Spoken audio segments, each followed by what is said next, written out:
సంతనుడు మరియు సత్యవతిల పెద్ద కుమారుడు చిత్రాంగదుడు, సంతనుడి మరణం తరువాత హస్తినాపుర రాజు అయ్యాడు. అయితే, శక్తివంతమైన గంధర్వుడితో జరిగిన యుద్ధంలో అతని జీవితం ముగిసింది.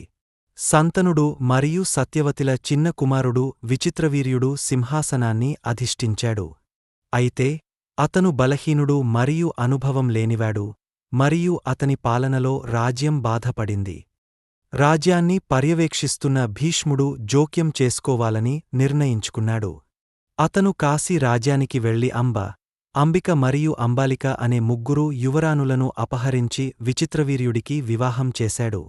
విచిత్రవీర్యుడు సంతానం లేకుండా మరణించాడు మరియు రాజ్యం మరోసారి వారసత్వ సంక్షోభంలో మునిగిపోయింది.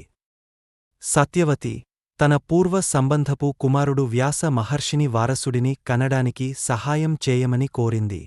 వ్యాసుడు అంగీకరించి ముగ్గురు కుమారులకు జన్మనిచ్చాడు. అంబికకు జన్మించిన అతను అంధుడు మరియు తరువాత హస్తినాపుర రాజు అయ్యాడు. అంబాలికకు జన్మించిన పండు రాజు అయ్యాడు. సేవకురాలికి జన్మించిన అతను విదురుడు తెలివైనవాడు మరియు నీతిమంతుడు. తరువాత హస్తినాపురానికి మంత్రి అయ్యాడు.